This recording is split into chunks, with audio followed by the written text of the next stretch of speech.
Hello. It's been a while. Man.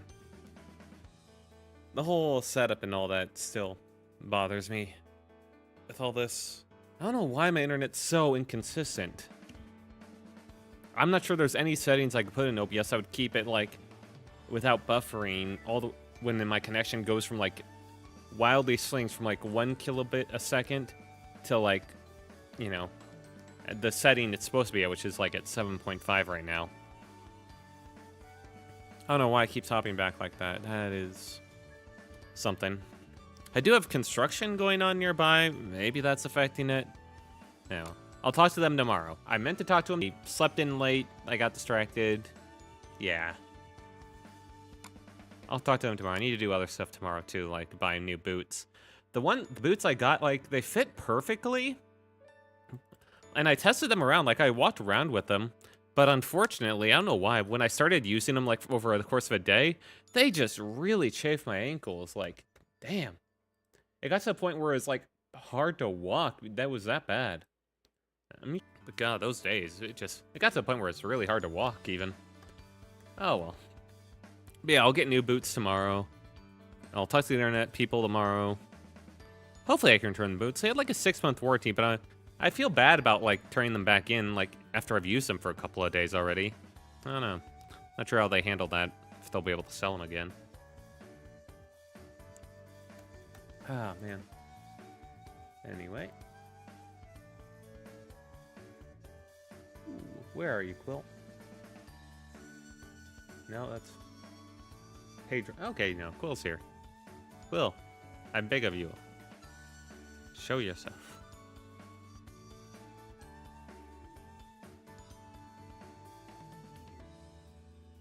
Okay, that's really big, Quill. Is it showing up? No, it ain't. Okay, good. Why is it not showing up?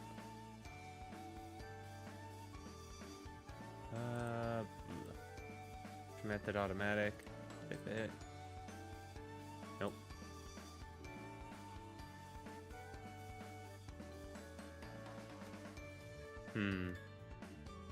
I guess that color's out too?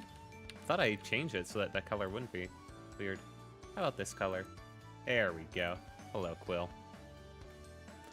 Oh, boy. I could probably fix a lot of that, but I have like a bright green outline I use to, you know, help mark where Quill can actually draw and all that, and what it overlap with. And color, like, picking that out means that it takes out some of the other colors too. Kind of unfortunate, but it is what it is, you know?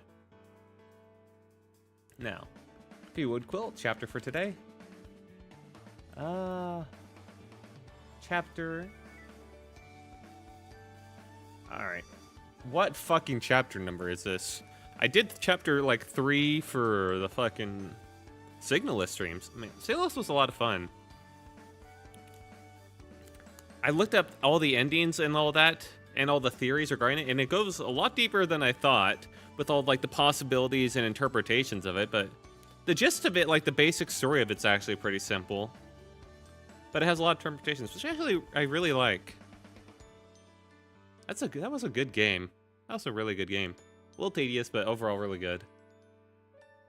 Like, I saw one theory stating that it could be considered that everything, the whole game could be considered like the, well,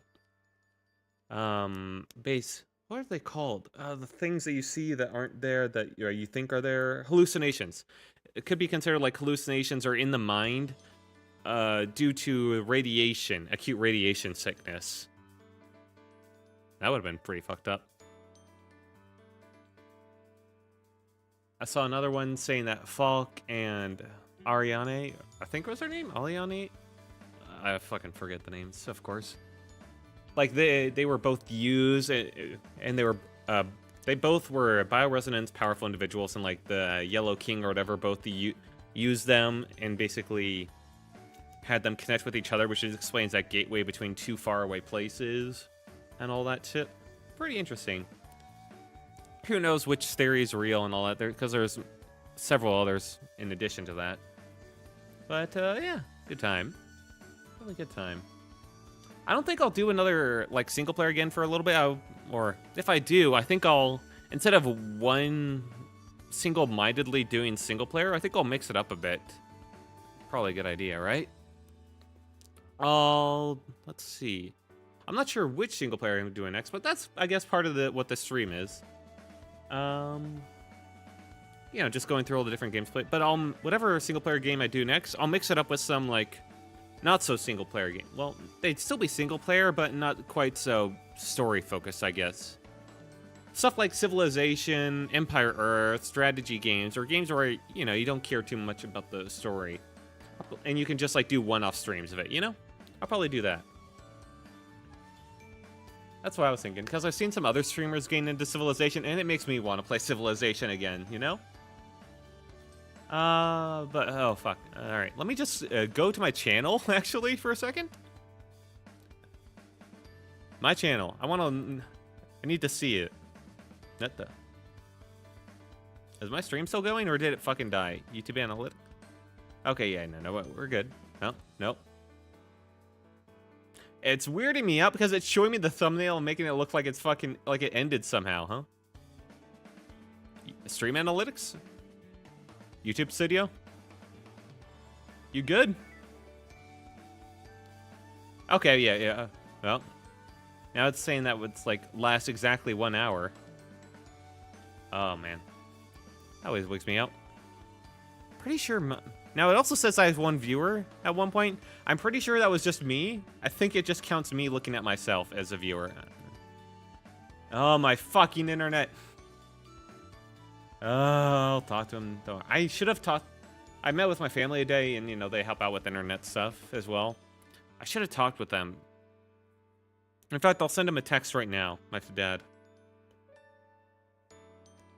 Just so to put the bug in his ear about it.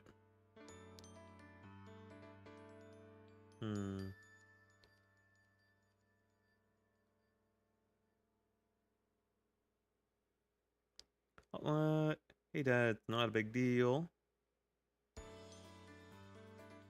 I just want to do this now, so I don't forget, you know?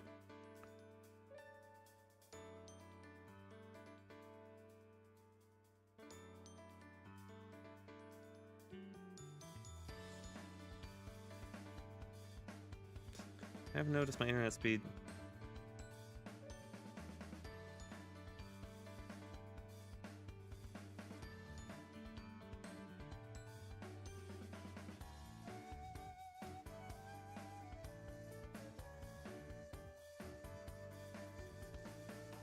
Being inconsistent lately.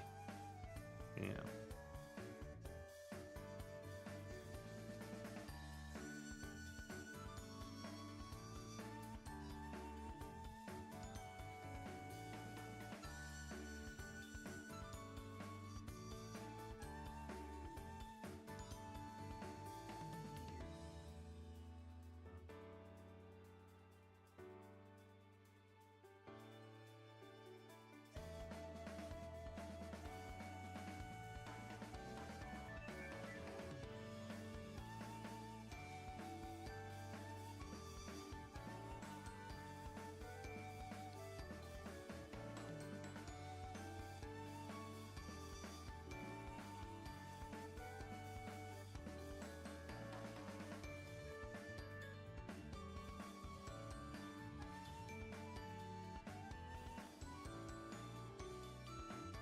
Alright.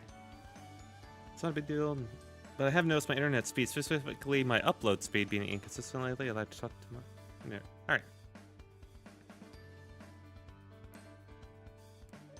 Technically, I could talk to him myself, but for ease of use, we tend to be under his name and all that, the account. I don't know. It's just for ease of billing to do, like, the family thing, so... I need to put it through him. Hopefully he doesn't just, like, call me immediately after this text just to talk things over. Yeah, it's a bit habit of his. If he does, I'll just, you know, mute for stream as I do the call. But it wouldn't take that long, probably, like, only 15 minutes or so. Which I don't like doing on stream, but hey. Not the worst of deals. Now, what was I looking at? Right, my channel. I need to look at my channel. Need to see what other... Right. Last time I talked to Anime of the Week, of course. That was... Okay, yeah, what I thought. It was Chapter 4, so I'll do Chapter 5 for today. Quill, if you would, please put that in.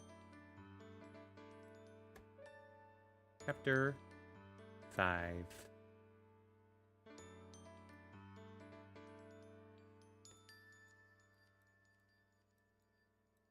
Scheduling a schedule.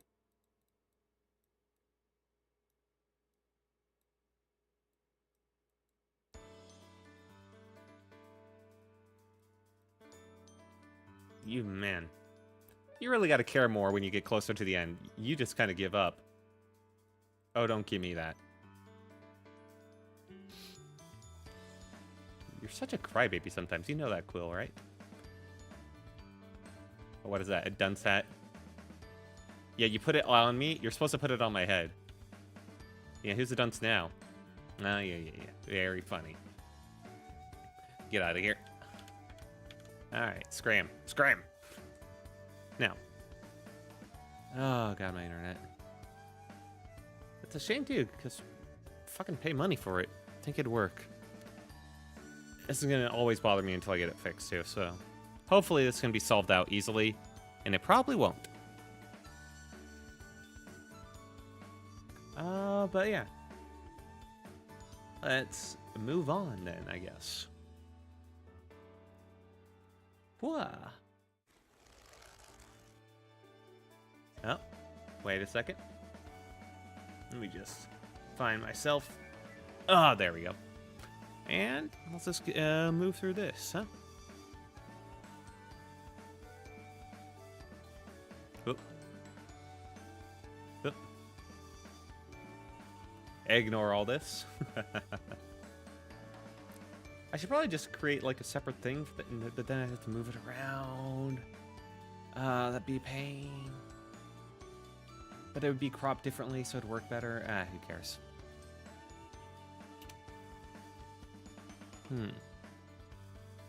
Now I could just, you know, use Quill and draw on it in order to create the thing, but I don't know. I think it looks more professional, at least if I type it out.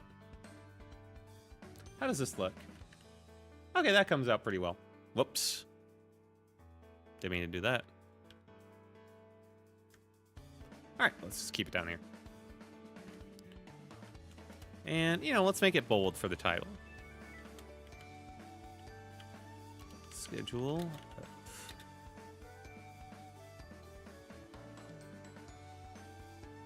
1209. 24. There we go. Gentium Basic, of course, for the font. I don't know what to do with fonts, you know?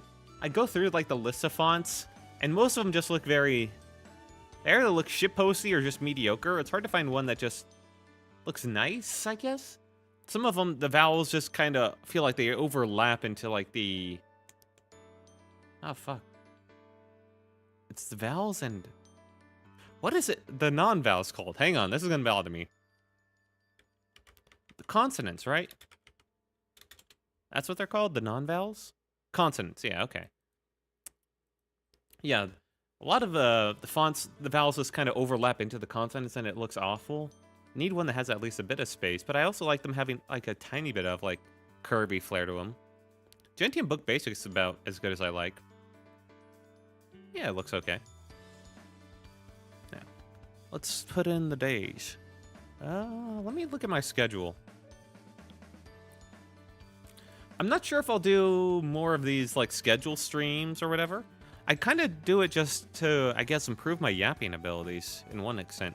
But also because I just don't have a lot of ideas for content I can do. But I'll try and theory craft some stuff during this stream, because, you know, why not?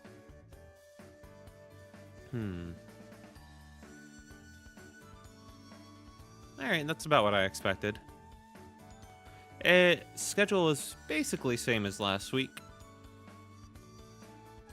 Let me just move this over. So I can have this at a quick glance. There we go. Sorry, but I'm not putting my works... schedule into a stream. All right. And let me put up my last schedule, because last schedule was mostly fine. It's nice to have days where, you know, breaks as well. Because, man, I was just kind of... The way my schedule was last week, I was kind of rushing as soon as I got home. All right. Yeah, I'm definitely just going to write this down or type this down here instead of just, like, right now. Because, man, it looked awful before. Okay, so I did do Monday. Yep. I skipped Tuesday, interestingly.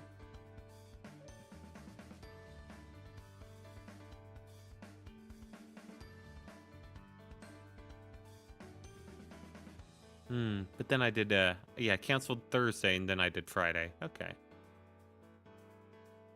So Monday, Wednesday, Friday, Sunday. I'd say it's a pretty good 4-day week. Monday. Wednesday. Thursday. And then Sunday. There we go. I feel like having breaks between them, like just... Well, I guess Sunday, Monday, and then Wednesday, Thursday. It is kind of weird how I have Tuesday, Friday. Does that work best, actually? Yeah, because Saturday I'm usually busy with friends. Sunday's a iffy day, because it'll have to tend to be later streams, although I don't think I'll have dinner with my family for the next couple of weeks at least, so not until like Christmas Eve. So I can do more Sunday streams, so I don't have to worry about like delaying them, really. Monday, yeah, Monday's always a clear day, although I tend to want to do positive things, so it'll tend to remain an evening stream. But yeah, Sunday and Monday should be fine. Wednesday and Thursday are going to be tougher. Yeah. Let's go ahead and set the times. Now, let's put the times before the day, so that's why they're all more even. Yeah? Let's try this week 9 p.m. I was always kind of rushing with 8:30 to the point where I usually delayed the streams anyway. So let's try pushing it back a little, just to give me a bit more room to breathe. Yeah? 9 p.m. Well, at least for Wednesday, Thursday. And, you know... But for Monday and Sunday, I can probably do it earlier. So,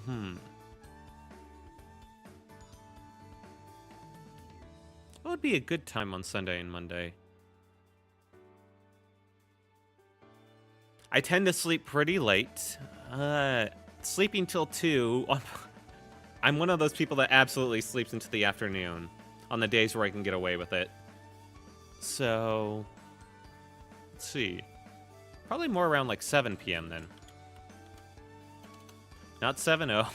I always called like zeros O just when I'm like counting out numbers, so I think that's finally starting to throw me off.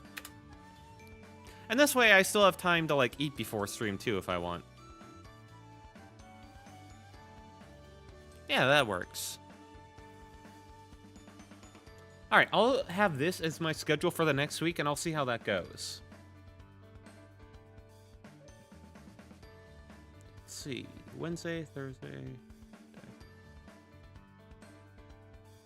Oh, wait. No. Last time, I delayed the Thursday stream to Friday. Do I want to do that this time? Because right now there's like a 2-day gap, like with Friday, Saturday. I could Friday, then be Monday, Wednesday, Friday, Sunday.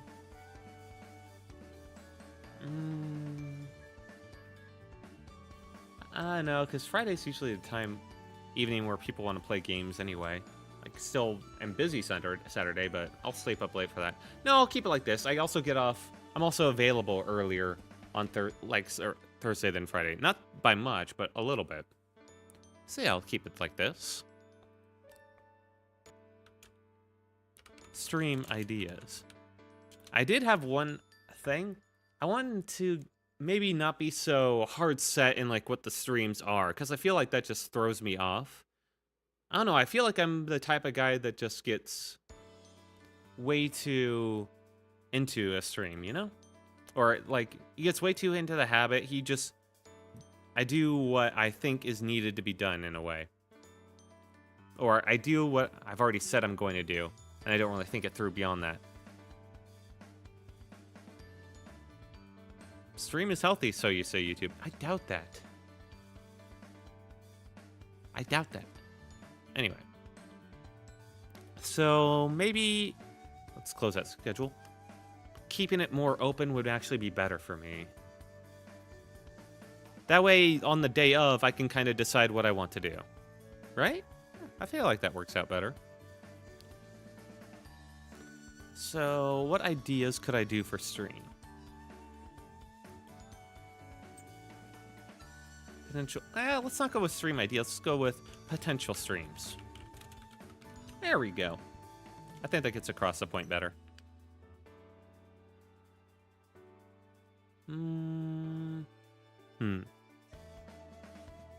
Well, first, let's do Civilization. Civ 5, probably. I've heard that there's an issue with getting it to run.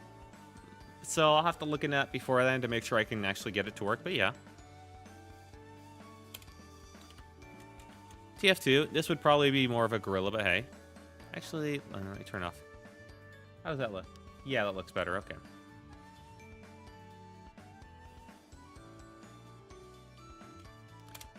Alright, let's go through.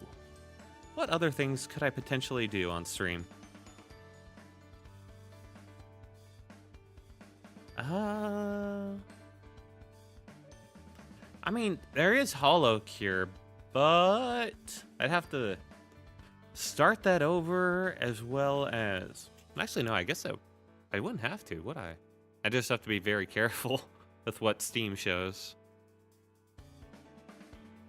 But I'm not sure if that's a really good stream game either. I'm not sure I have that yapping ability to talk stories and all that when playing.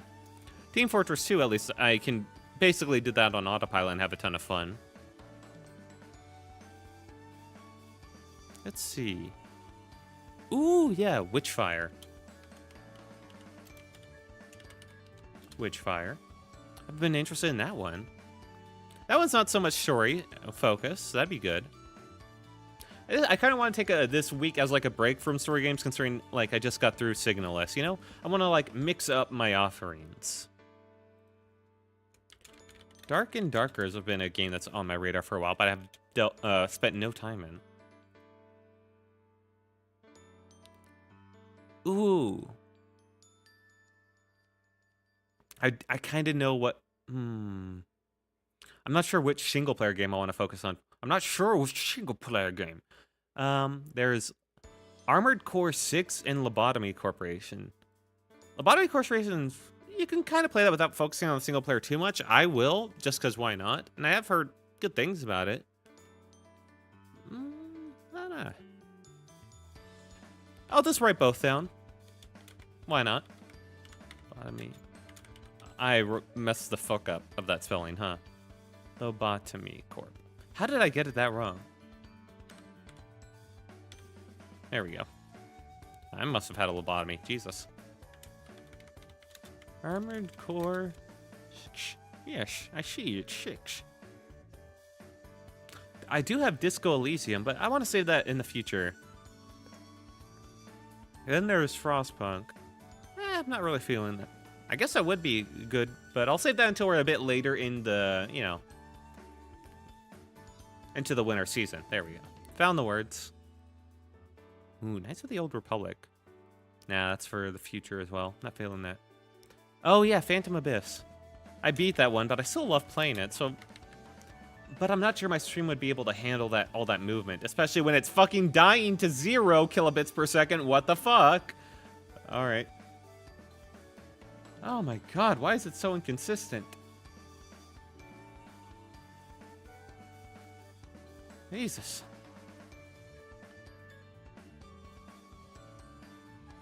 Where was I? yeah, Baldur's Gate 3. I've been meaning to get into that. Baldur's Gate 3. There's no apostrophe, is there? No, there is. I got it right. Fuck you. Fuck you.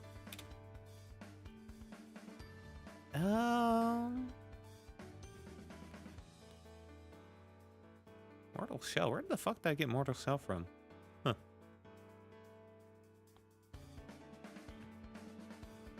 Anything else?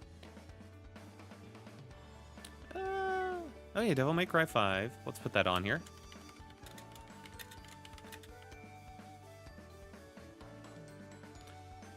And probably Elden Ring and Sekiro. Now, I'm not sure which of these I would do, because a lot of these are going to be... Let's move this one over here. So basically, these ones and down, I would probably make these like the core... I guess not core, but you know what I mean. Like the focus for like the streams until I finish them, and I wouldn't like swap between them. Whereas these are more like, you know, filler streams. I can do one off and then like hold off for a bit. Although maybe not Lobotomy Corp. Lobotomy Corp kind of is its own thing, so. These would be like one-offs I can do here or there. And then these would be more, I decide one. Is there any other like filler streams maybe? Oh, I guess Noida. Noida could be funny. Noida. There we go. Alright. And, yeah. Okay, I like this. And I don't have to decide on, like, exactly what I'm playing on which day. Nice. So yeah, lock that one in, I'd say. That looks pretty good. Doing the last checks. Oh yeah, I guess I should say PST. If I'm gonna screenshot this and share it on Twitter, which I probably will. And I don't understand Twitter sometimes, you know? Some stuff gets like dozens for no reason, other stuff gets literally 0 views. It's weird. Like, I'm not saying I'm any good at Twitter, but still.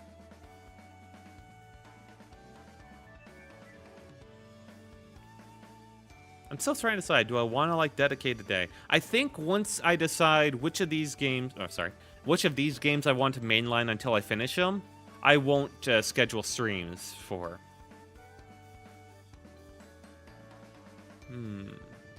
But you know what I'm thinking? I'm thinking since I don't have anything going on Sunday for at least a couple weeks, once I do decide a game, it'll probably be one of these ones, and it'll have a dedicated day on Sunday, and that might bleed into Monday. And then the rest of the days, maybe, you know, that would be the something. I guess I should. Wow.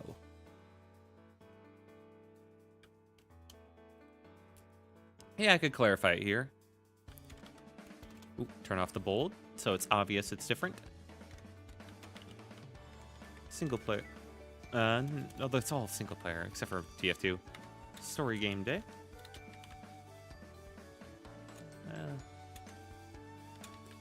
Yeah.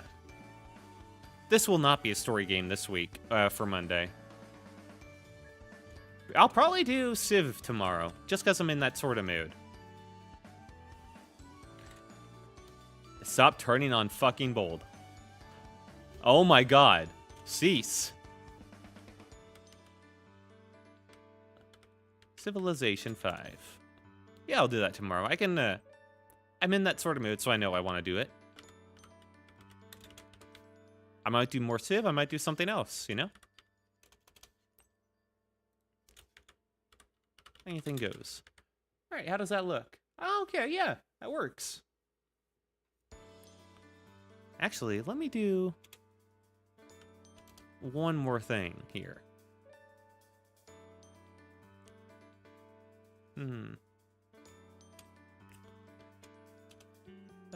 Story.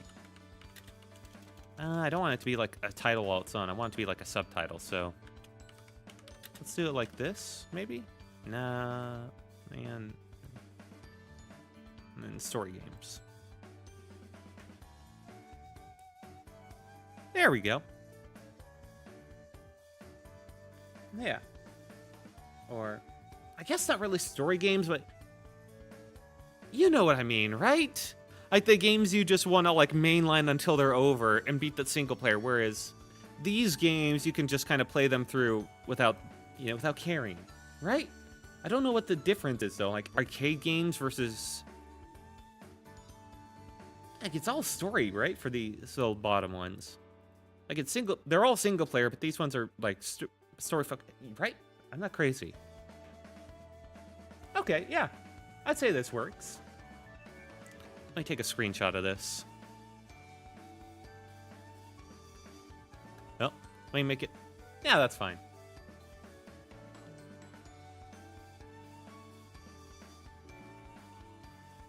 And let me just crop out the chat of all my messages so it doesn't look as sad when I post it on Twitter. There we go. All right. And I'll just do that right now. No reason not to.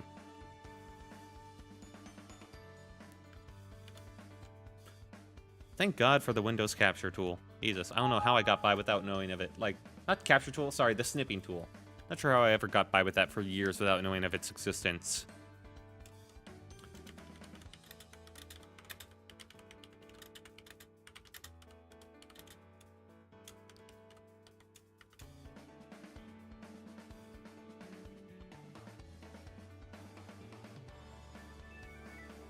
There we go. Now, as for the rest of this week, what do I... not week. I mean stream. I did have an idea of talking anime tropes, and I kind of wanted to go through them. If that's so, let's see. Where can I find a good list of anime tropes? Ah, fuck it. I can just go online. Yeah. Alright, yeah, let's fucking do that.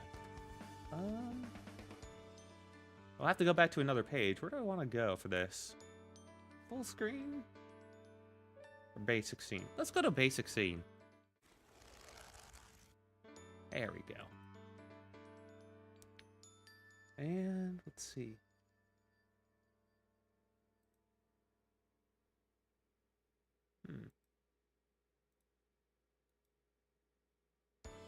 There's image. Let's get a news source in there. Browser source. I gotta be careful where this pulls it from. Browser. Uh-oh. Wait, no. Is that what I want? Oh, you're looking for a specific URL, aren't you? No, I don't want you. Remove. Right, I forget browser source is, you know, get it from a specific browser. Game? Probably window capture.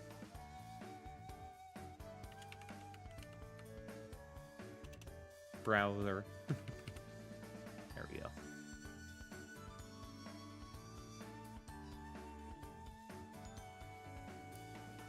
Woo, okay. Glad I grabbed the right one. That could have been bad. I forget it starts with it fucking open.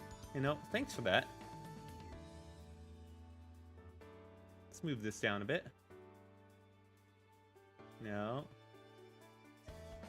And let's go right here. There we go. Nope.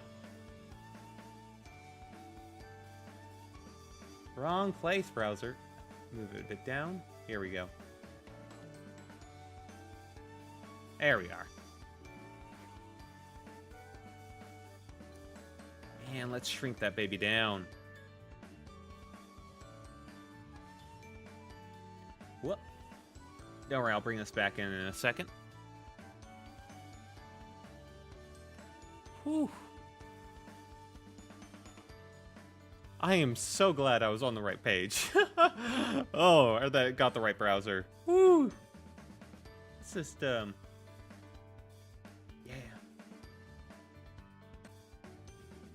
Okay. Now let's go to in. What? Huh.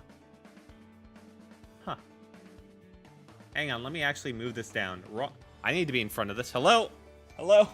Hello? Fuck. Nope. Let's do...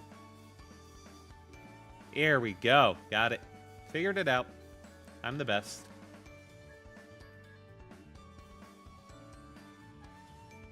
Whew, okay. Relock that.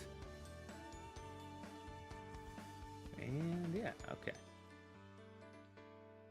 And I found this list online. Might as well just go through it and talk about all these different tropes they mention and my thoughts on them, because why not? You know, why can't that be a thing?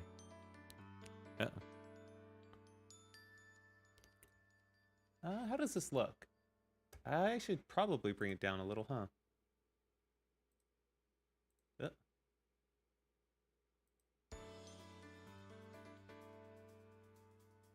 Yeah, man, it really doesn't like me. Okay. Yeah, I guess I'll have to just stay like that. Because I don't want to show any of that.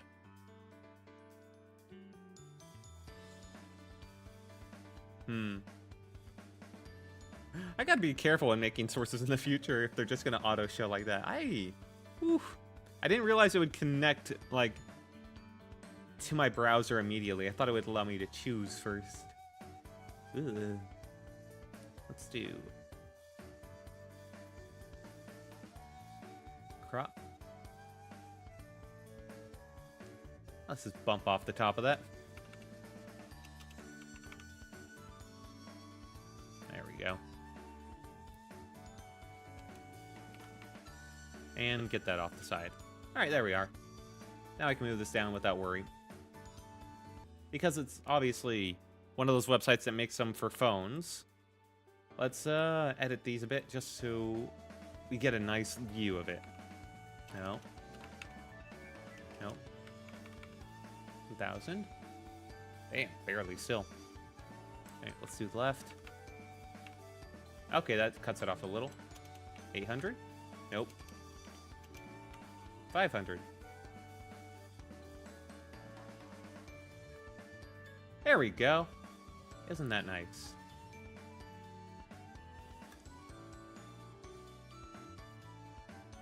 So, number 15 on this list. We have the generic self-cert protagonist. Hang on, where's Quill? Quill! Are you here? I should really just have... No, Quill ain't here. There we go. Do that. Do this. Okay. There's Quill. Quill's with us, aren't you, buddy? Yes, you are. Yes, you are. Alright, now go away. You're getting over the list.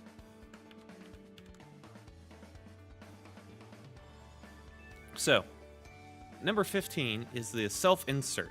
Self-insert, this is also from cbr.com. Never heard of it before. I just looked up anime tropes online. This is what came up. So we're just working with this, all right? Self-insert is a phenomenon where a protagonist is generic and plain by design. Okay, yeah. So a reader or viewer can put themselves into that character's shoes for the sake of wish fulfillment. Anime isn't the only style that does this, but anime is notorious for doing it often, especially in the isekai genre. I mean, sure, but there's plenty of, like, self-fulfillment characters outside of that. Some characters are notorious for being self-inserts, with Kirito the Black Swordsman being a notable example. These characters tend to be adolescent males, but shoujo series might also do this with heroines, allowing female viewers to imagine the perfect male love interest fawning over them instead. Okay, alright. Fair. I wouldn't expect it to be that fair. But yeah, I'd say this is mostly true, although a lot of the times the wish fulfillment isn't the character itself and what he's capable of. It's the people around him, you know? It's like the real wish fulfillment is the characters that surround that character, which I guess this is what it's saying. The characters that are ultra nice, that push them, that say the right things to push them further. The characters that are very supportive of their dreams and hobbies. Those are the characters that are really the wish fulfillment. The whole power thing is more so that they can...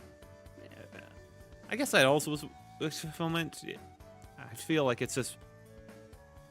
not as necessary, because even a lot of shows that don't have like that power fantasy element to them have other sorts of wish fulfillment, you know? But overall, I'd say this is fairly accurate. Although, people tend to, like, really overstate what is a generic protagonist. Like, oh man, I saw another streamer the other day saying the male protagonist to Dan is, you know, a generic self-insert. Which, I mean, at that point, you're kind of getting into what is a self-insert, because he's not plain or generic. He's extremely UFO obsessed, and he doesn't say anything when people are literally throwing, like, wads of paper at him. He's hated by the school. He's anything but plain.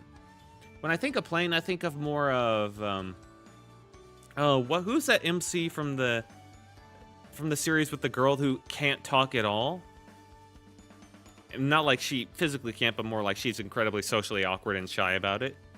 He's described as like an average of average. He has the average amount of friends. He's averagely disliked, averagely like liked, and all that stuff. Whereas the male Dan, he's hated by his classmates or extremely made fun of. So which is wish fulfillment? Because you can make a case for both. You can make a case that the plain John that's barely rememberable is more of a wish fulfillment character, for the regular person.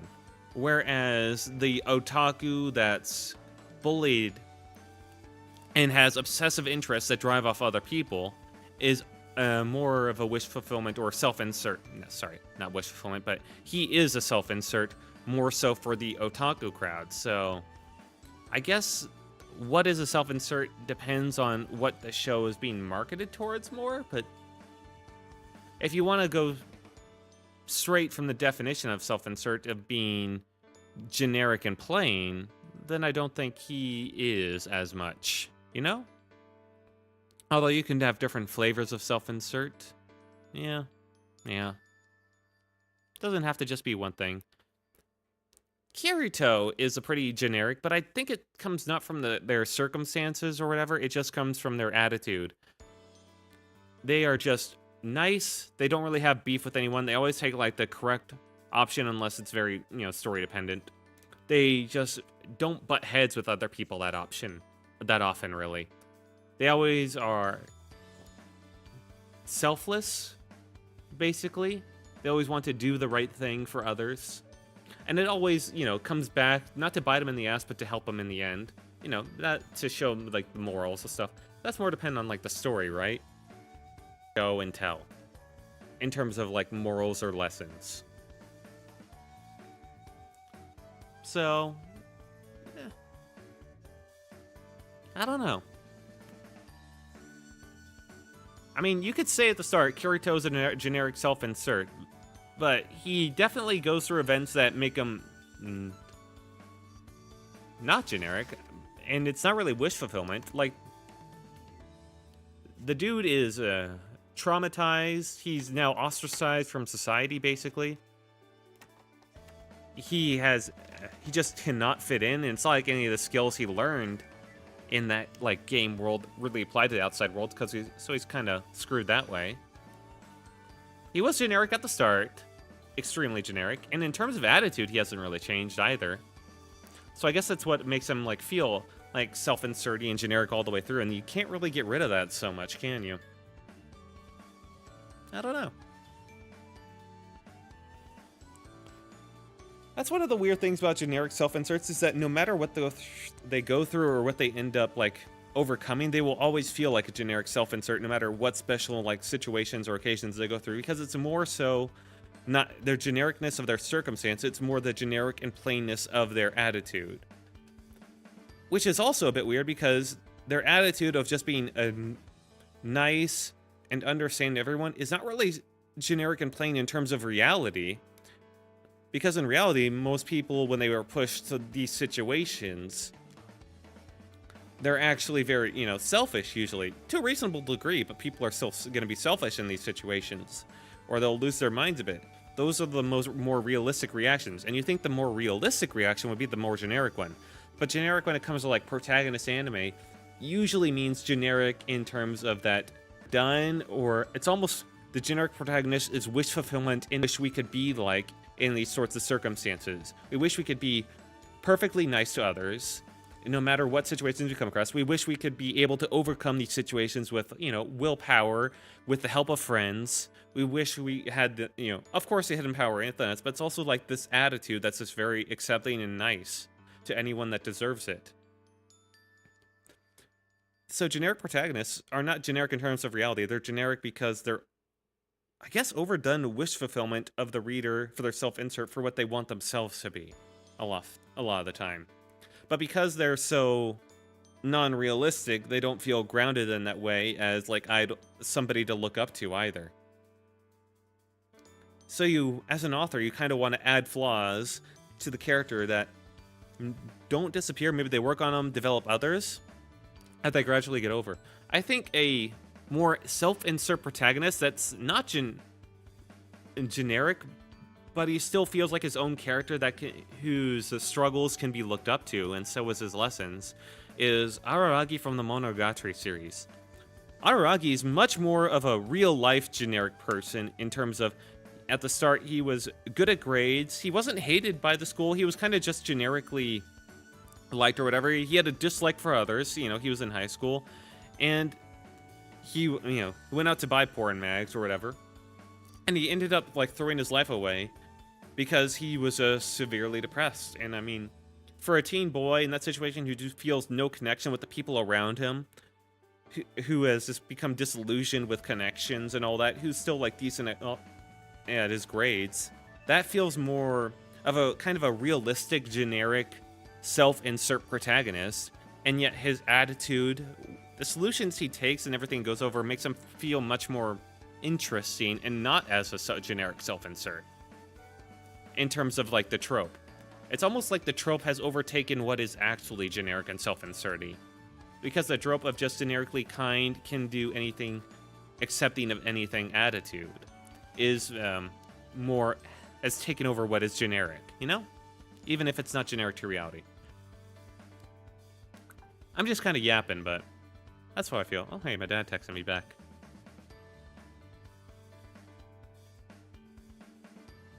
Okay, he emailed me a statement. Gotcha. Alright, good. He emailed me a statement with everything attached, all the info, account number. Yeah, I figured. That's kind of what I wanted. Because I figured they'd ask me for that info when I wanted to talk to him about this stuff. Alright, that's good. Now, the next trope on the list is the spending the day goofing off in pseudo-filler episodes. This particular anime trope isn't known by a particular name, meaning it might fly under the radar for some anime fans, but it's still there. No way. Many anime series dedicate an episode to the main characters goofing off all day, with shopping, errands, secret missions, and amusement parks often being involved. The characters might even compete with one another or spy on each other, and they'll get into all kinds of trouble in the process. Finally, evening arrives and the characters finally get back together and clear up the misunderstandings. It's weird how often this happens.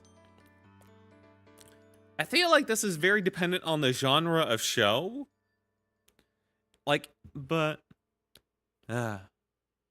Because in like slice of life stuff, this is almost like every episode. Like, you'll still... I'm overusing the word like, and it's starting to bug me. Like. Similes. Stop it. But in something like Flying Witch, you do have like Okay, now I'm really getting angry with myself. You do have progression of powers, of understanding the world, but the focus is more on the day-to-day life and the comfort that comes with it. And it's an incredibly comfy show because of that. I am really watching my words right now to make sure I don't use fucking ums or likes. And I can feel myself struggling. Slice of life shows are kind of a unique breed of show where the focus is on the comfort of the viewer and making them feel just more relaxed at heart and at ease, rather than on plot or character-driven drama. Now, in character, and so it makes sense to have these types of days there. If anything, these types of episodes are going to be the bulk of what you want from those shows. However, in action-focused or plot-oriented shows, these types of shows can serve a very important purpose to ground these characters that can often become larger than life due to their drama that's often exaggerated, or their action that's almost certainly exaggerated, beyond what we can comprehend from our just normal perspectives. And so these episodes can ground the characters in the reality of day-to-day life, making their lives and the characters as they are as people feel more real to us. Even if there's a focus on fan service, which some people have complained about, like the beach episodes that are almost certainly there for fan service, these can also accomplish that same goal of grounding the characters. They just have the additional benefit of also being fan service points, which a lot of anime fans love. It's arguably why the medium got popular in the first place. It was a large part of the start of the medium of anime was having a lot of fan service. Maybe not the start of it. I'm not an anime historian, but certainly later on, let's say like in the 80s or 90s, there was a lot more of a focus on fan service to sell it, and people liked it. And it's arguably a large part of why it grew popular among otaku. Oh my god, I've had to focus myself so much. Alright. Let's move on. Number 13, shouting attack names. Most often, it's shonen anime in particular that indulges in this trope, but other genres are known to do it too. If the series doesn't involve actual magic or weapons, then the characters might punch, kick, or club one another and make up silly name for it, often naming the attacks after themselves. I don't really know if I've seen characters name attacks after themselves. Who was going like, this is my Boruto gun, this is my Boruto ball? Like, I don't really see the characters naming shit after themselves. When was the last time I saw that? Oh, man. I genuinely can't remember the last time that happened. Like, naming the attacks themselves, sure, but naming the attacks after themselves, fucking never. In shonen anime, this trope is pushed to 11. I mean, yeah, true, because... Not because of really that genre, but more because of the fact that they're going to be attacking each other with powers or weapons a lot. And it's just cool from a teenage boy perspective, which is what shonen's for. It's a famous cliche that characters simply must shout their attack names for emphasis, even if they sacrifice the element of surprise by doing it. Evidently, techniques such as the Rasengan, Gesgateshu, Gum Gum Pistol, and United States of Smash Ultimate. Hey, you notice something? None of their examples that they just showed are named after the characters themselves. None of them involve that.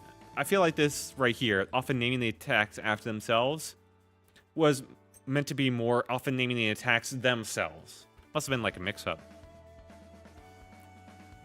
Teenagers who can save or change the world. I mean, that's just a lot of fantasy media in general, right?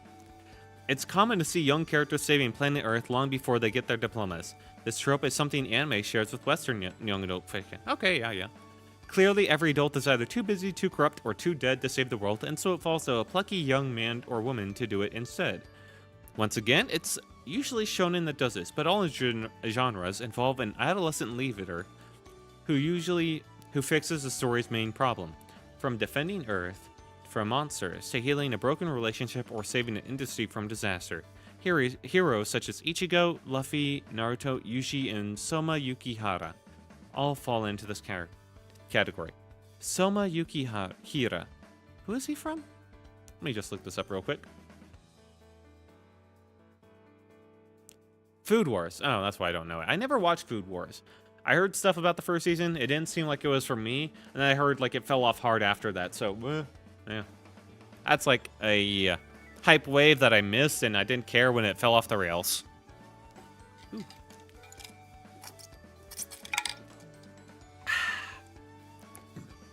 Oh, man. I have this mug here. I fucking love this mug. It's a... it looks like a tavern mug from like... an old school, like, medieval game that's trying to be accurate as possible. It's not overly adorned or overly flowery, but it's a very wide mug, and it just has nice indentations on the side with, like, little ropes around the top and bottom. And it's got, obviously, like a steel inlet to actually carry the drinks in. And a nice handle that's very easy for the hand to grip, but it isn't, like, too overly decorated. I fucking love this thing. I drink it all the time.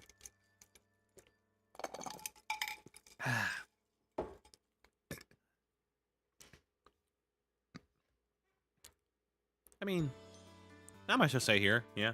Even in this, it's pretty normal. Would it be nice to see more adults doing this stuff and feeling overcoming usually adult problems or being more serious?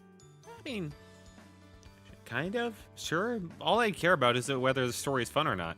And it's usually more entertaining to see a teenager step up to do it rather than an adult, because the teenager doing it can become easily, and typically does, become a symbol for their growth into adulthood, because that's usually what, you know, being a teenager is making that transition.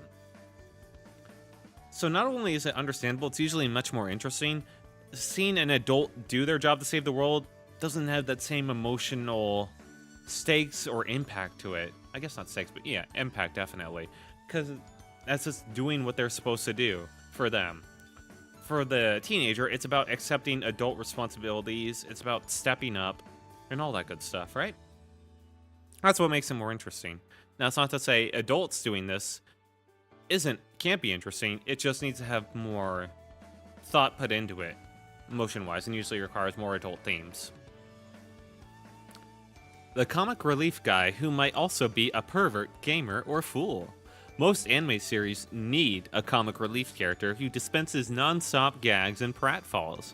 Most often, this character will be a goofy fellow who lacks a serious character arc because his funny guy role is his entire personality. Some series may go further than that, but not much. These funny guys tend to be energetic, talkative, and whimsical, and they might even be treated as a punching bag in times. They tend to be rather dense or foolish, and thus get mocked for it. They might even be a hardcore gamer, underlined, who's criticized for putting absolutely everything into video game terms, or someone who acts like a downright pervert. I feel like this is less common these days. They'll usually have, like, most series that do this usually only one gag series. If it's a more serious series, you'll have characters that definitely go into the funny guy role, but usually they'll have their serious moments as well. I guess you could still say it's his entire personality to be the funny guy, but I feel like this is a bit oversimplistic. I don't really understand, like, there might even be a hardcore gator who's criticized for putting absolutely into video game terms, or a hardcore gamer who acts like a downright pervert. I'm not sure if this is implying that the hard gamer is everything in video game terms, or someone that acts like it, or if this is supposed to be separate from someone who's a hardcore gamer. Because I'm not sure if I've seen many, like, the only times I've seen, like, a hardcore gamer who puts everything into video game terms, I see that mostly in isekai, and that's usually from the main character. And it's usually kind of tongue-in-cheek, or to explain things to the audience, or stuff like that, or maybe be genre-aware of just how overdone things are. I rarely see a character whose whole thing is they're a hardcore gamer who puts everything in video game terms. And a downright pervert, that's also become less common these days. Very less common.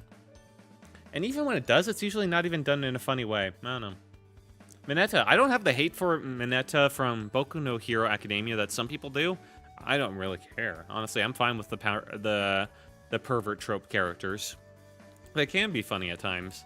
But Mineta never really got to that point for me, and I don't really care for a serious arc, but maybe that's just Boku no... yeah, My Hero Academia in a nutshell.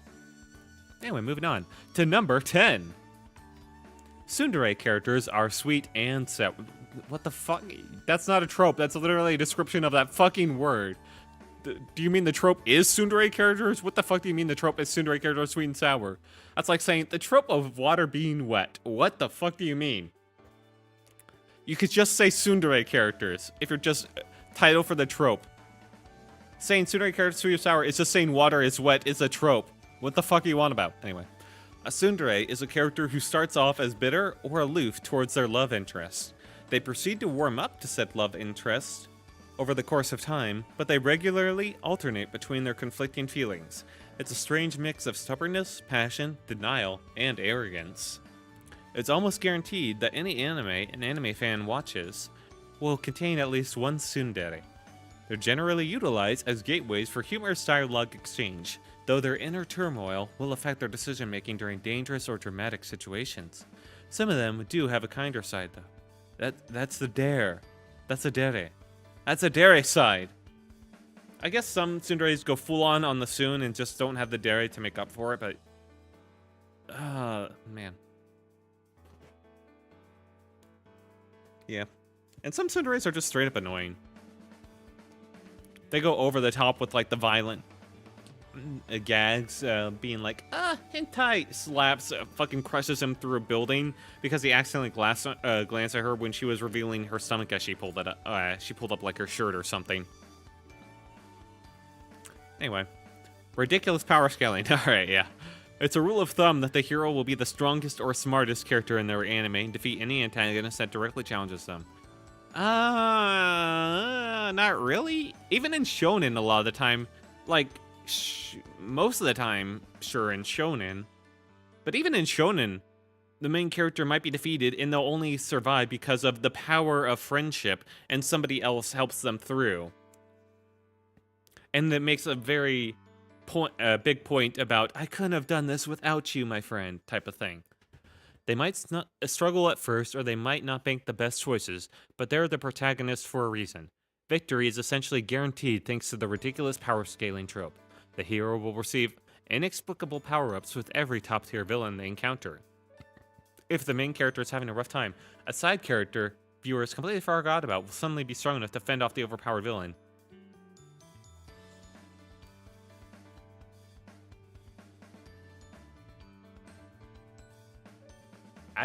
Yes, writer. It seems like these two lines right here are kind of in contradiction with each other, aren't they? Anyway, even though the foe should be way out of their league, when did they get so incompetent? No one knows, but honestly, it usually doesn't matter. But yeah, this is less of a trope. Like, this isn't power scaling. Like, power scaling is one thing. I thought this was going to be talking about how that gets, like, universe-destructing levels so quickly in anime, or how it jumps too many sharks sometimes, going from grounded to superhuman.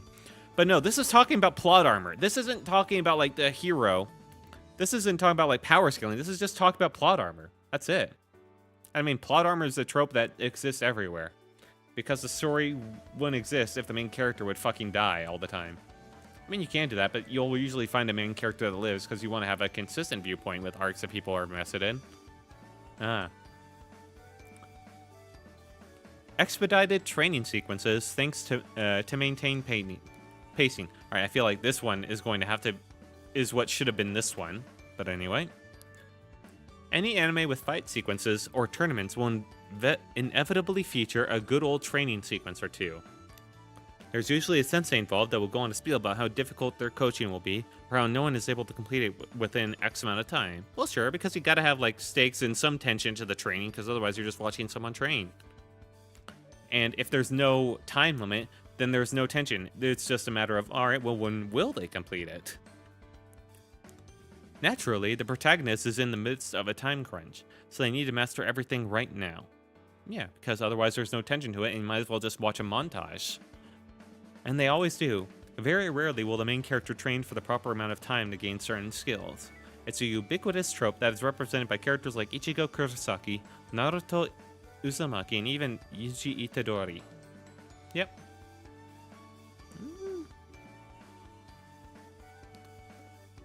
Did Ichigo Kurosaki ever have training where he just went, like, he did things in, like, a fraction of a time than what was expected?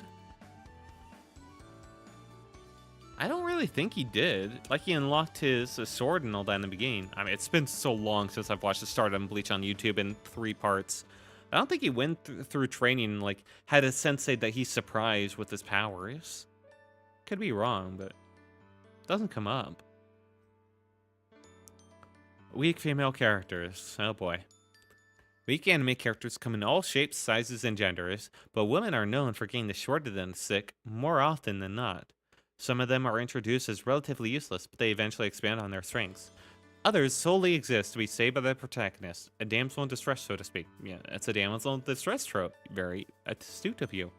Even when a female character is powerful enough to hold her own, she'll always be weaker than whatever major villain is being confronted. That's usually because they're not the main character. Correct. Most characters wouldn't be able to beat the major villain because they're not the main character. And even the main character often struggles at times and needs the help of everybody in order to overcome them. That's just how it goes, usually. The female character maintains a level of vulnerability, whereas a knight in shining armor is necessary to finish the job regardless. Fortunately, characters like Nobata Kugi Saki and Mirajane Strauss resist this trend. Of course, Jujutsu Kaisen. Who's Mirajane Strauss from? Is that from Fairy Tail? Yep. Thought I knew it. Okay. Interesting how you include, fortunately, they resist this trend. It's not like you've included any, fortunately, these people don't have to do this, or fortunately, these characters don't do this. This is the only one where you're setting a trope up as explicitly bad. Bit of a bias there, I feel. Because this is not a... Like, sure, this is a trope, but there's a reason for the trope existing, and the reason is that the majority of main characters, in other words, the majority of the characters that end up having to beat all the bosses, or, you know, are the major forces or the most powerful, are going to be, is typically the guys because they're marketed towards men. That's just how it goes. Although usually in video game isekai stuff like Gun Gale Online, or even that one other one with the big, the girl with the oversized defense and all that, you'll get those characters. And they are extremely overpowered to the point where it's funny. Well, no, on Gun Gale Online. In Gun Gale Online, she's just a fucking treat because of how, like, into the violence she gets. Lena's the best. But yeah. Female characters without it absolutely do exist. Is it bad that a lot of the time the side characters are weaker than the major character? Nah. And this is usually based off of, you know, reality to some degree. And most of the time, how it goes in reality is that guys are just naturally stronger. So, of course, this bleeds over to fiction somewhat, where if they want to present someone as strong, they'll usually have just a burly muscular man. And if they want to just have someone look the figure of being strong at a glance, it's harder to sell someone female to be like the figure of strength. You can, I've seen it done, especially, oh, what was that one like hunting manga that got axed that had like Red Riding Hood as like the sensei that looked absolutely like a badass? You can do it. You can. It's just, you need and I think the muscle mommy stuff shows that you absolutely can. It's just harder to do it with, and it's harder to do it as a villain too, especially because when you do it as a villain, people want to simp for that character. People are going to simp for that female. And if you want to set them up as somebody to hate, well, you kind of want to make people not do that, you know? Although you can make villains that people simp over. It's just, you have to account for that, essentially. A fixation on oppai. Anime fans might have heard or seen the term oppai before, perhaps because of merchandise like the hoodie that One Punch Man's Saitama often wears. To put it simply, the word refers to breasts, especially large ones. I just became aware of the music again. Oh my fucking god. I'm dealing with it. Okay. 9 times out of 10, a female anime character will be very well endowed in the chest area. On top of that, she'll probably be wearing an extremely revealing outfit, whether it actually makes sense or not. Cleavage is one thing, but armor that exposes just about every inch of skin doesn't seem too beneficial. I didn't ask for your opinion, Mr. List. Yet this trope still persists in anime, video games, manga, etc. Because people like women with big tits. Oh my god, the big secret's out. You know? These two lines set it up as the author is so, like... it doesn't seem too beneficial, yet it still persists. Huh, such a mystery. People like the characters that look good, and people like big tits. It's not a big deal. Non-existent, absent, dead parents. Comic books are a steady source of parentless protagonists, and any fan would have a hard time naming more than 5 comic superheroes whose mother and father are still around. Nonetheless, anime has proven just as adept at making sure their young main characters thrive and explore the world without a single parental figure to answer to. To add insult to injury, most anime parents aren't even dead. They're just utterly absent from the lives of their children. For example, Hunter x Hunter literally exists because Jing Freaks left poor Gon behind. Meanwhile, Izuku has never met his absent father, and Ichigo Kurosaki lost his mother when he was young. Yeah, but these usually serve like plot points, and they usually serve like they do it because they naturally have an emotional connection to the main character that's highly evident to anyone because it's the parent. How could it not, right? Izuku Midoriya's absent father kind of makes sense from a story perspective because he wants to be a hero to everyone, and he makes All Might basically his father figure to him. If he had his father, then he might not look up to, like, it's to sell his obsession with All Might a bit more, essentially, to really sell that emotional connection.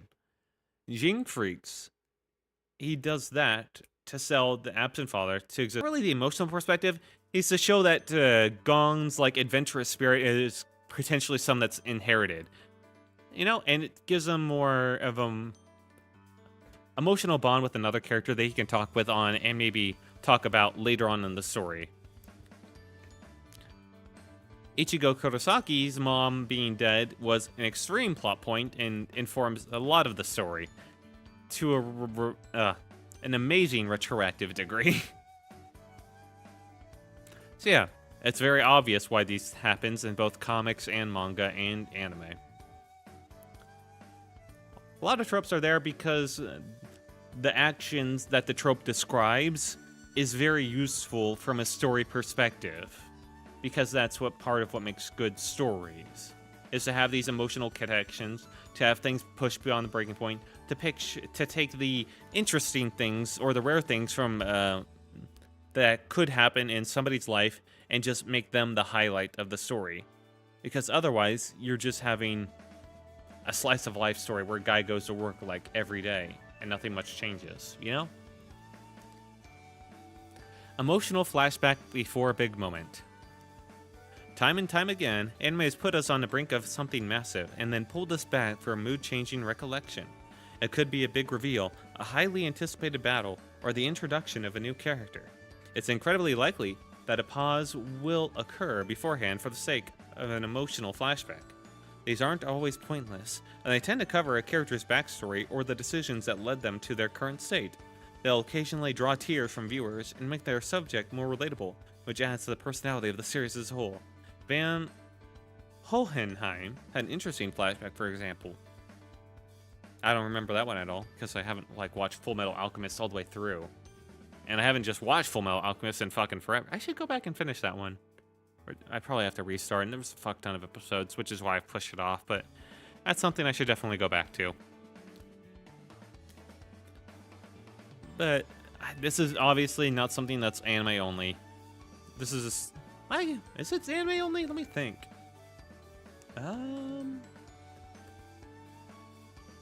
Okay. You think so, Quill? Yeah, to a degree, I guess. I mean, how often in, like, books have I read where they have, like, an emotional backstory to tell right before a big action, especially on, like, the villain side?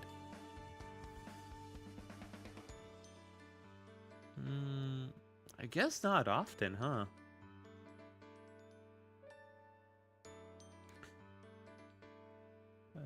Yeah, stories usually, at least in novels, usually build them up slowly from the start and just go from there, and that's pretty normal. It's very rare that you'll get flashbacks in novels because they want to keep everything in the present, usually. But even in, like, TV series, that won't happen too often. Although I haven't watched an actual TV series in a while. Those are stories I haven't gone into for quite a while. Oh, yeah. I guess it is more anime-centric. Huh. That's a bit odd.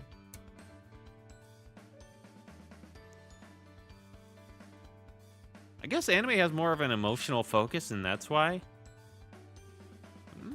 Maybe that's part of why anime resonates so much more. I don't know. Yeah, what the West tends to do, and now I'm thinking of it, in the like MCU specifically, and it's been widely criticized for this, is after a villain's been established or something, then they'll try and give them like retroactively. Oh, I know. It's fucking. What's the one that takes the movie that's out? The one with like the green-skinned witch. That's like a retroactive backstory. Ah, fucking hell. It's killing me. Movies out. No, not near me. Let's see. Wicked, that's it. Yes, okay, thank God. Whoa, whoa, whoa. Oh boy. I hope I didn't show anything I shouldn't have. Hang on a second, let me just make sure I didn't. Ah, fuck, what did I show? Nope.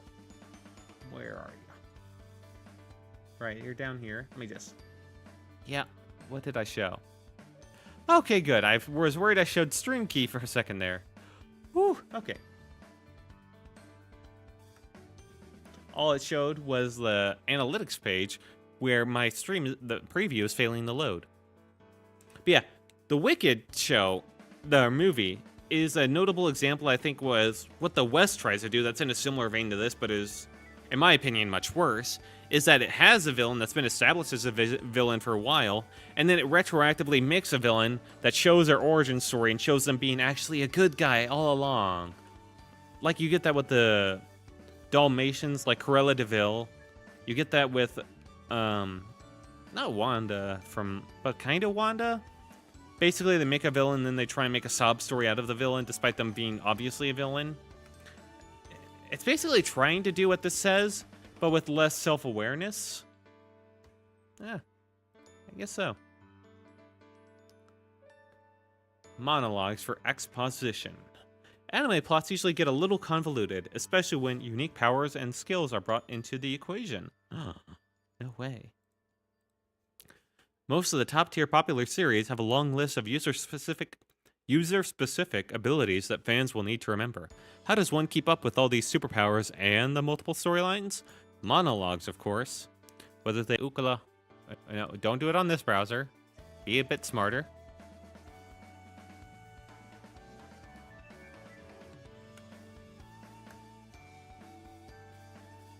Okay, good. It's still on that other browser. Thank God. Oopla. What is my speed right now?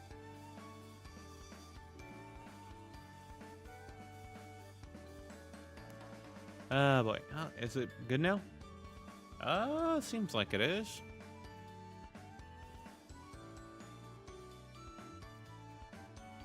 Are we good? I guess you can see this. Oh.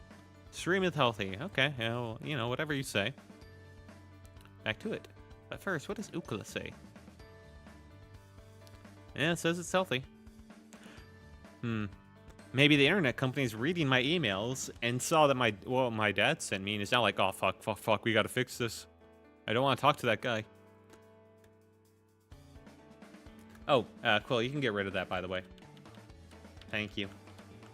Don't leave stuff up there. So forgetful. I know you try your best, and your best is awful. Okay, I'm just gonna say it. I know it's surprising. You suck.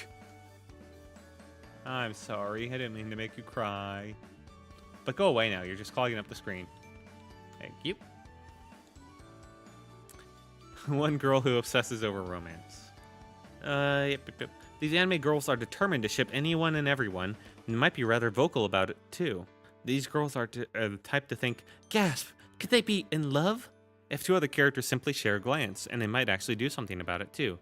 Narume Momose acts like that in Wotokoi, and My Hero Academia's Mina Ashido sees romance everywhere she goes. Even Kaguya Shinomiya is part of the We Love Romance Club, as is Ayame Himuro. I thought this trope was gonna be about the girls that talk about constantly how they have trouble finding love. Like the people that constantly talk about like their failed dates or whatever. Because that's more of a common trope that I feel I see, because there's the gal in Gun Gale Online that does it. It's a friend of Len. And I've seen that a couple times, but the ones that see love everywhere they go and ship other people, I feel like that's not as common. Maybe that's because it just feels like more of a natural female thing. Like, it just feels like... Yeah, but also it's just not that common in general. I watched My Hero Academia, and Mina Ashido didn't really seem like this type to me, even though it brought it up as an example. So, yeah. Character number 1. Character unlocks secret forgotten power just before defeat. Oh, yeah. This trope generally ties in with several related ones. The hero is exhausted, their powers are depleted, and they're about to be defeated by the opponent who currently has the upper hand. Cue the emotional flashback, accompanied by touching monologue, that reminds the hero of who they were, where they came from, what runs in their blood, and so on. After that's said and done, the opponent will likely hesitate instead of capitalizing on their opening, and the hero will summon a chunk of adrenaline-fueled strength or suitable skill that lay dormant until that very second. As common as this trope is, it always makes for an unforgettable fight sequence. I mean, it can. I feel like this one isn't as common as it might seem. Like the Shonen of the Year or whatever typically will do that, but out of that, it's not that common. Even in those Shonen anime, it's usually done like once or twice, usually to showcase what the hidden power that the hero has inside him is. And then they go through a training montage or self-realization to understand what that power was and then to master it and all that good stuff. But usually it's only done once to showcase like that the hero has that power within him. So it's not actually... While the trope is very flashy and memorable and easy one to think of, it's almost more flashy than it is in substance, or than it exists in substance. Which I guess is very on point, considering that when it happens, it's usually incredibly flashy in terms of animation. Okay. I mean, these are all typical tropes. Some of them felt more appropriate than others. Some of them felt like they should have been something else. And some of them showed a little bit of author bias. But obviously, overall, not too inaccurate. Anyway, I was just kind of curious. I wanted to talk about, like, tropes for a second there. Yap for a bit. See how that went. Kind of, work on my yapping abilities, as it were. What am I going to do for the rest of tonight? I probably should think of this stuff before stream, so that a large portion of my streams aren't typically ha, you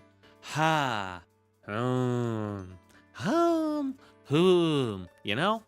I feel like that doesn't exactly make for the greatest stream material, and might be, just might be, part of the reason why there's 0 people interested. That could also be my thumbnail game. That could also be the fact that I'm terrible at actually advertising myself. Just anywhere at all. As I'm pretty sure I didn't even make a live tweet for today. Whoops, I just remembered that. But at the same time, would I be happy to have people watch a stream like this? Well, I mean, I'm streaming it, so I should be. But also, I'm kind of streaming just to work on my ability to be a better streamer. I didn't have, like, much idea going into this stream what I wanted to do outside of, you know, talking anime tropes and doing that schedule. So I felt like, well, if nobody shows up, that's fine with me. I'm just getting better at yapping and kind of getting a better idea of what I want to do. Whereas if people showed up, I'd almost feel bad because I don't have that good of idea of what I want to do, so it probably comes across, you know? I guess that's just part of my mentality. If I'm putting something out there and I ask people to partake in it, I want to be sure it's good. The problem is with streaming is that you can't get better at doing it without putting yourself out there in the first place. So, yeah. Anyway.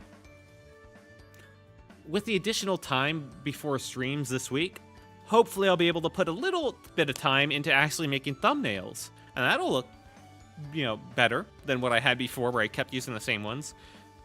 And by mixing up the stream subjects, hopefully that'll get more people interested as well.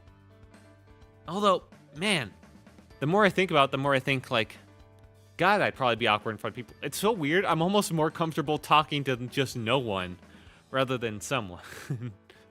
But anytime someone shows up, I have a good time too. So maybe that's just the anxiety talking. I should actually be trying to quash that, not encourage it. You know? I don't know. The whole streaming thing and what it means for me and what I want to do is still pretty new to me. I'm not sure what I'd do if I had actually had the attention that I'm clearly looking for. But at the same time, I know I have to. I have to look for more attention. I have to, like, put myself out there more, right? That's what part of this is part of my goal was to make myself more comfortable with putting myself out there, so I should be doing that. So yeah, bad me. Bad Wilt. Knock on my head a bit. Anyway, back to the point. What other things can I do for stream?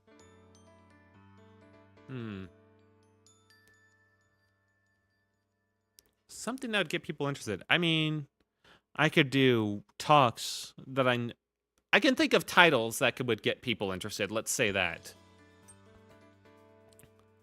Titles like, why...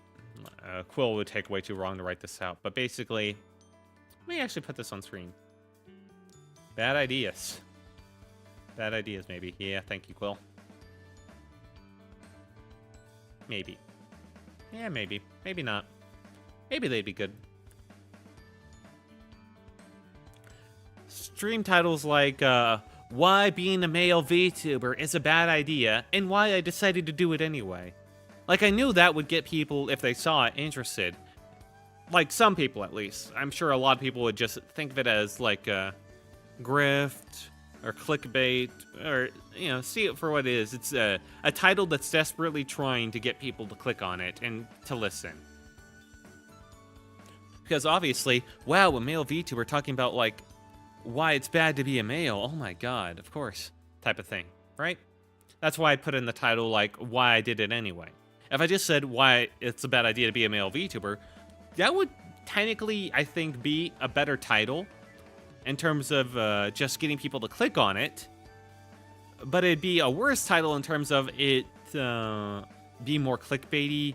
People would have the idea coming in like, oh boy, what's he gonna say? It'd feed into drama more, which I don't really want.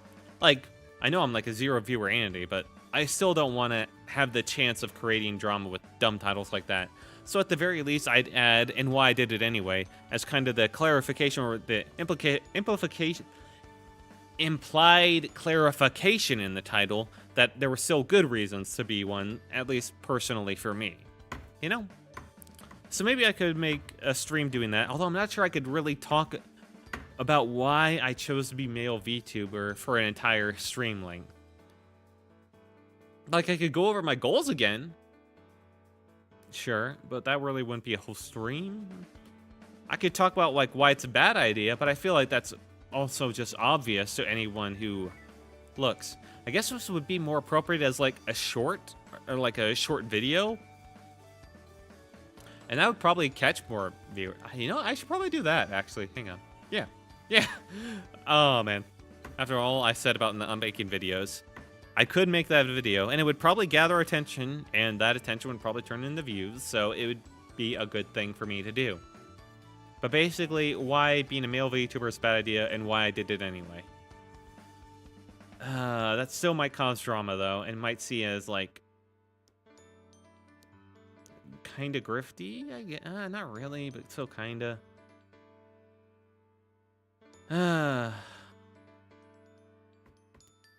Because what is a grift and all that? Because it's definitely a topic I can talk about. Because there's anyone in... I think that's a topic anyone can talk about, any streamer. Because there's obvious pros and cons involved to being like a male VTuber versus a female VTuber. Anyone can understand that, right? That's just natural.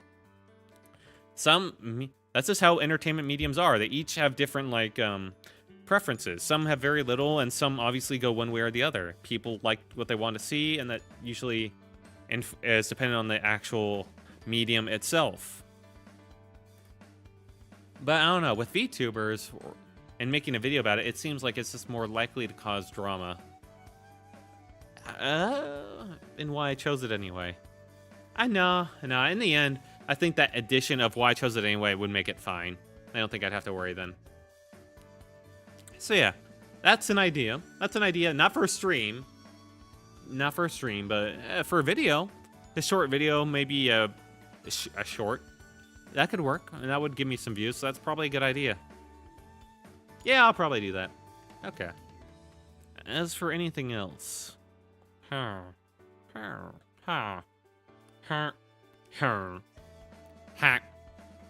Fucking villager noises live rent-free in my head. I feel like I do a pretty good impression. They're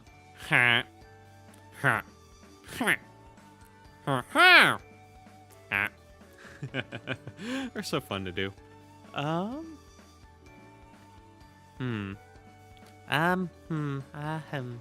shouldn't, like, make fun of myself either because it just takes up time I should be using for thinking. Ah, man. I don't know. I guess I'm still kind of new to streaming. There's not really a lot of topics I want to yap about so much. I guess I could just talk about, like, yeah, my favorite anime. Like, I could make a stream where I just talk about, like, Cowboy Bebop, for example. And I just yap about that for a bit, you know? Would that be a good stream? It's not like I have a lot to say about it. A lot. I mean, it's just a good show, you know? It's the perfect show for me. I don't want to get into it now. But, oh man. Could I make a stream out of it? Hard to say. I guess I could make a stream like my favorite anime. No.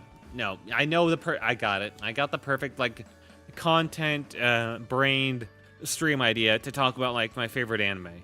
I would just it would be titled My Favorite Anime Ranked. There you go. And then I made it a ranking stream from, like, S to B, because, you know, it's like my favorite anime, so obviously I'm not going to give it left from that. And I just rank them on there, and then I talk about why I like them, like when I rank them. That probably makes sense as it's like a stream. Right? Thank you, Quill. Anime ranking. No, Quill. You're losing it. You have to inject more magic into you, buddy. Anime ranking. That does bring you actually to mind. Thank you, Quill. It could do ranking not just for my favorite anime, but I could also, to expand the list maybe a bit, so I have other things to talk about, I could also do it just for, like, the current season anime. Because those are, like, in the public consciousness. Like, no one cares if I talk about, like, a mid-anime from, like, 5 years ago. Who cares about that one? But if I talk about, like, my favorites as well as current season, like, maybe current season anime ranked against my favorites would be the better title. Yeah. And that way I can include, like, images of the current, like, anime in the thumbnail, which might draw more viewers. I guess that could work, right? I'll write these down so I don't, like, forget them. In fact, I should create a notepad with this. With, like, let's see. Stream ideas. Yeah, there we go. Do I have a notepad with this already? No, I don't. Okay, good. Stream ideas. Anime ranked. Anime ranking stream. Right. With current...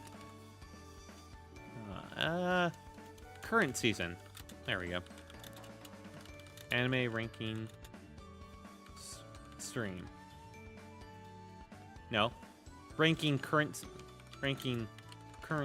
season anime against my favorites. There we go. That's the content brain title. And then I guess video ideas. I mean, I should create a channel trailer. I mean, that's a given. But I'm gonna wait until I finish that first short story, which I haven't started on yet. I'll get to that probably tonight or tomorrow. I'll start on that. I mean, that's what I say. But the problem is just finding that time, you know? But that's always it. You gotta make time. That's always it. If you just wait for time to happen, you're never gonna find time. You always find more excuses or more things to spend time on, right? You have to make the time for it.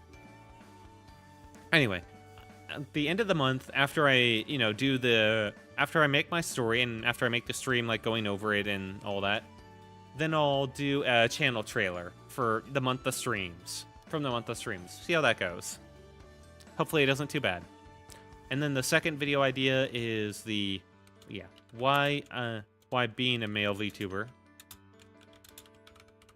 is a bad idea and why I chose it anyway. And why I do it anyway. Bit of a long title. Is there a way to shorten that down?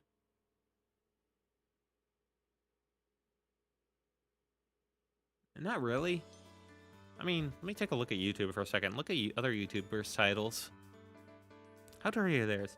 Quickie and Dirty Chores Tier List. The Feds found me. VTuber Mill sent on stream.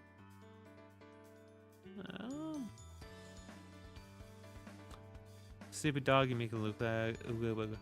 Yeah, I guess it is on the longer end of things, huh?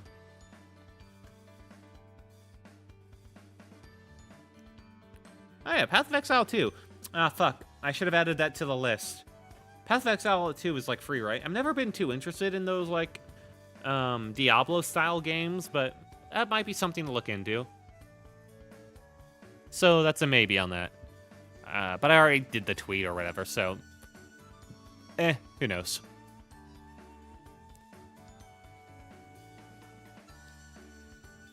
And then... yeah, it is a long title.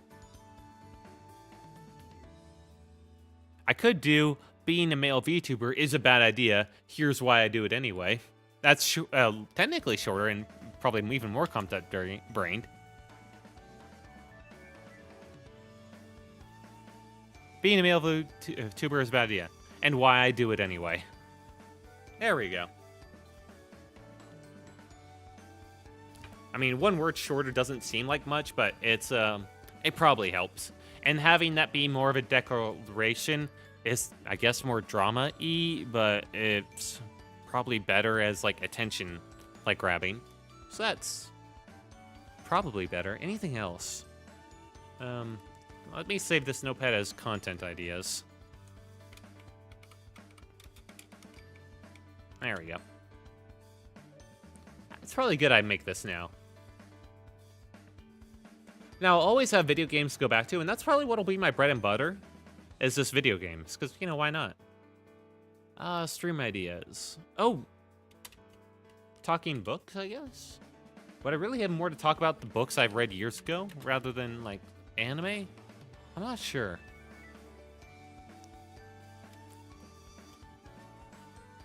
I guess I could make it a stream anyway. I just wouldn't be any individual book, but I could talk books. Talking old book series. There we go. Yeah, that can be one. Why not?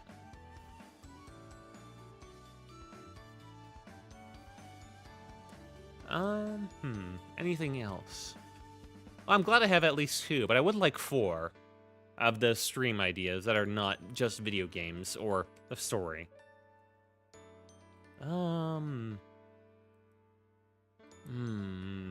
Anything else? I mean, there's always karaoke. I guess I should write karaoke just so I don't forget. But, I don't think anyone's interested in my karaoke. Not that I blame them. No, it's not that I'm bad. It's that I'm not bad, and that not good either. I'm just neutral. I'm not bad nor really good, so it's just not interesting. If you're not bad and you're not really good, then you're just not interesting, you know? Even as if I was tone deaf, at least it'd be entertaining and just like how bad it was compared to like how much soul I could put in, but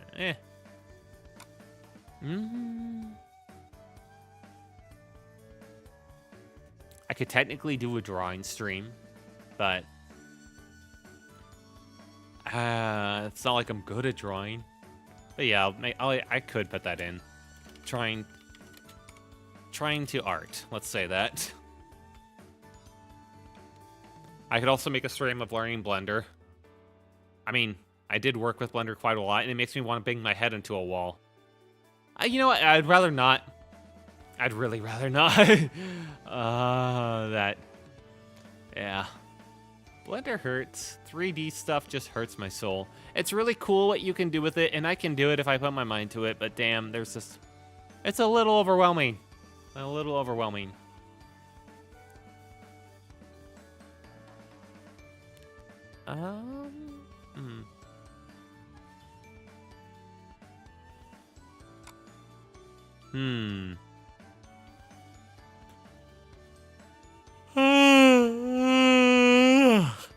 Oh, wow, that's a big yawn.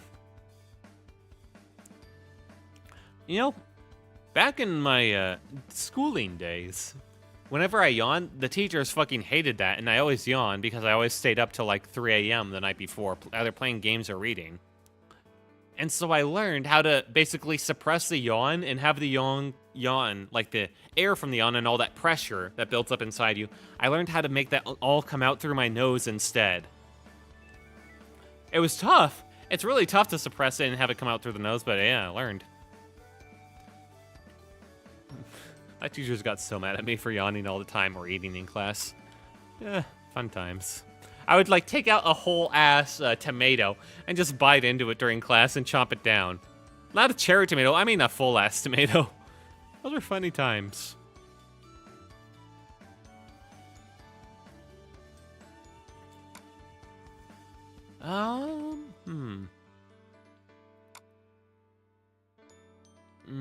Oh, you know what I could do? I could make a stream of... There's this one tabletop I've been looking at called Fantasy Craft.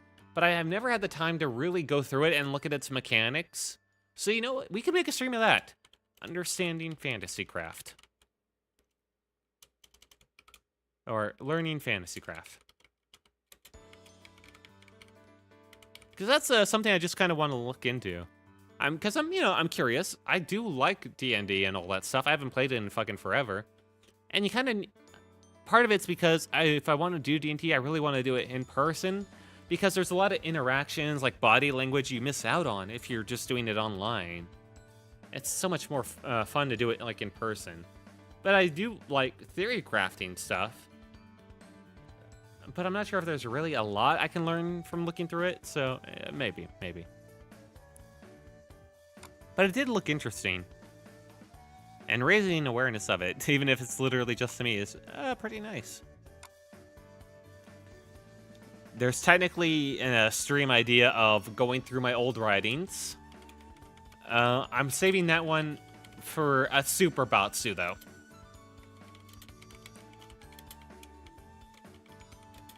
Super punishment only. Let's just, I'll put that one under lock and key, yeah? Yeah.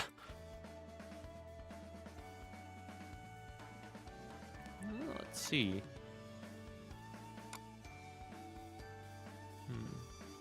The problem is talking with like manga or animes, I have little to show on screen because I know it doesn't matter for my size, but I still don't want to risk copyright hits.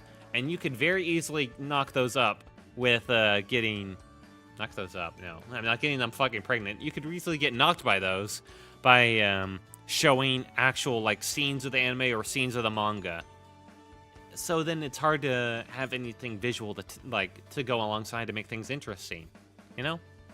This is why I'm very appreciative of Quill. Even though he can be an absurd pest and annoying, he makes things a little bit interesting, occasionally, once in a blue moon. You know? So thank you, Quill. Oh, you're gonna insult me now, because I was nice to you, huh? I see what it is. Get the fuck out of here. Yeah, that's right. Get rid of that, too. Thank you.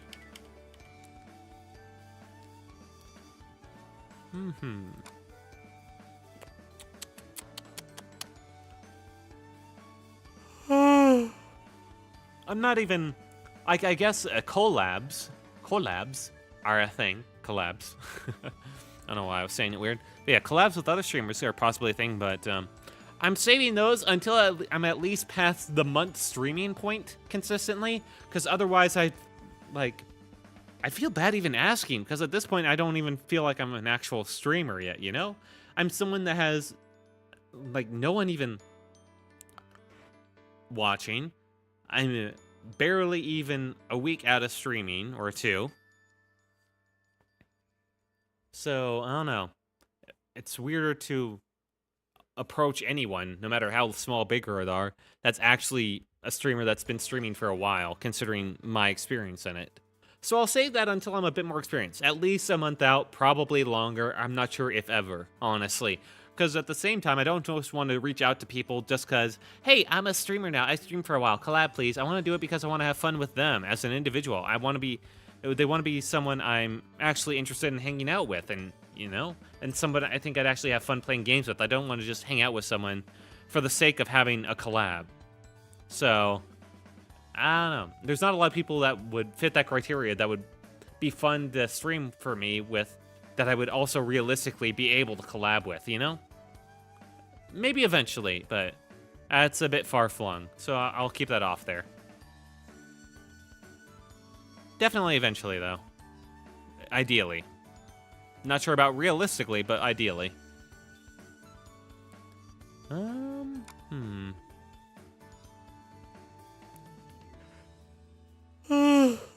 Alright, I've yawned a couple times now.